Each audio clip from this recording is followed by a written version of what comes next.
बिस्मिल्लाहिर्रहमानिर्रहीम। मैं आज आपको बताने वाला हूं कि एज डिटरमिन कैसे की जाती है और ओसिफिकेशन टेस्ट क्या होता है।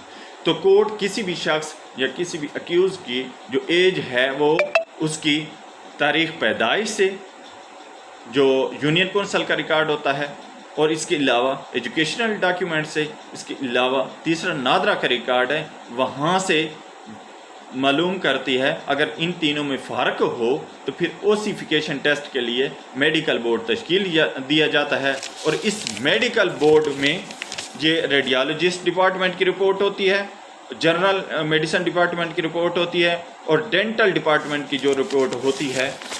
तीन ओपिनियन को मद्देनज़र रखा जाता है और अगर इन तीनों में फ़र्क हो तो जो रिपोर्ट फेवरेबल टू अक्यूज़्ड होगी, जो व्यू फेवरेबल टू अक्यूज़्ड होगा, तो कोर्ट वो कंसिडर करेगी। और ये कैसे होता है कि जब बच्चा पैदा होता है तो उसकी जो बोन्स हैं वो 300 के करीब होती हैं, और जैसे जैसे उसकी उम्र बढ़ती जाती है वो हड्डियां कम होती जाती हैं, यानी कि वो फ्यूजन होती जाती है, बोन्स की फ्यूजन होती जाती है।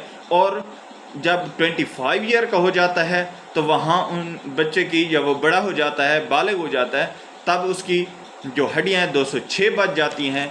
और यही बात PLD 2023 सुप्रीम कोर्ट 536 में याजा अफरीदी एंड सैयद मजहर अली अकबर नजफ़ी जस्टिस साहिबान ने हेल्ड की है और यही कहा है कि डॉक्यूमेंट जो कि नादरा, तालीमी असनाद और बर्थ सर्टिफिकेट के हैं वहाँ से, और इसके अलावा अगर यहाँ से वेरी करती है तो फिर ओसिफिकेशन टेस्ट से पता लगाया जाएगा कि मुल्ज़िम की या अक्यूज़ की या किसी भी शख्स जिसकी एज डिटरमिन करनी होती है उसकी एज कितनी है। इसके अलावा ये बात इसी में हेल्ड की गई है कि अगर ये रिपोर्ट्स भी वेरी करती हैं, यानी कि यहाँ पर भी ओपिनियन अलग-अलग आ जाती है, तब जो ओपिनियन अक्यूज़ को फेवर करेगी वो कंसिडर की जाएगी।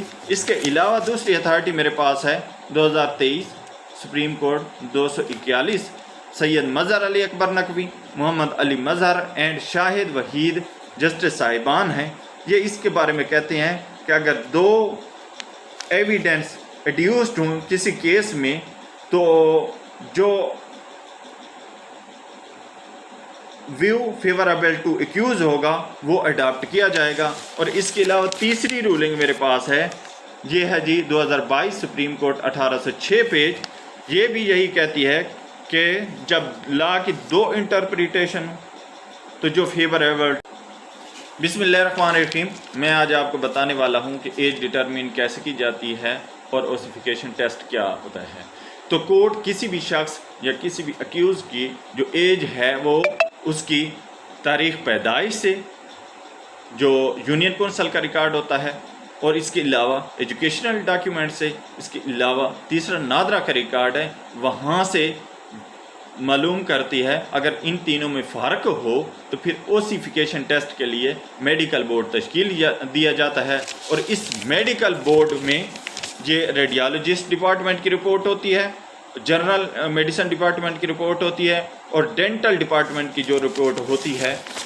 तीन ओपिनियन को मद्देनज़र रखा जाता है और अगर इन तीनों में फ़र्क हो तो जो रिपोर्ट फेवरेबल टू अक्यूज़्ड होगी, जो व्यू फेवरेबल टू अक्यूज़्ड होगा, तो कोर्ट वो कंसिडर करेगी। और ये कैसे होता है कि जब बच्चा पैदा होता है तो उसकी जो बोन्स हैं वो 300 के करीब होती हैं, और जैसे जैसे उसकी उम्र बढ़ती जाती है वो हड्डियां कम होती जाती हैं, यानी कि वो फ्यूजन होती जाती है, बोन्स की फ्यूजन होती जाती है।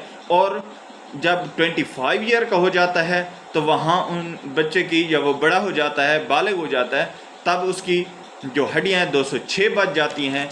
और यही बात PLD 2023 सुप्रीम कोर्ट 536 में याजा अफरीदी एंड सैयद मजहर अली अकबर नजफ़ी जस्टिस साहिबान ने हेल्ड की है और यही कहा है कि डॉक्यूमेंट जो कि नादरा, तालीमी असनाद और बर्थ सर्टिफिकेट के हैं वहाँ से, और इसके अलावा अगर यहाँ से वेरी करती है तो फिर ओसिफिकेशन टेस्ट से पता लगाया जाएगा कि मुल्ज़िम की या अक्यूज़ की या किसी भी शख्स जिसकी एज डिटरमिन करनी होती है उसकी एज कितनी है। इसके अलावा ये बात इसी में हेल्ड की गई है कि अगर ये रिपोर्ट्स भी वेरी करती हैं, यानी कि यहाँ पर भी ओपिनियन अलग-अलग आ जाती है, तब जो ओपिनियन अक्यूज़ को फेवर करेगी वो कंसिडर की जाएगी।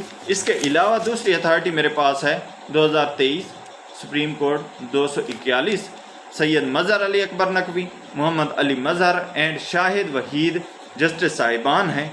ये इसके बारे में कहते हैं कि अगर दो एविडेंस एड्यूस्ड हों किसी केस में तो जो व्यू फेवरेबल टू एक्यूज़ होगा वो अडॉप्ट किया जाएगा। और इसके अलावा तीसरी रूलिंग मेरे पास है, ये है जी 2022 सुप्रीम कोर्ट 1806 पेज। ये भी यही कहती है कि जब लॉ की दो इंटरप्रिटेशन तो जो फेवरेबल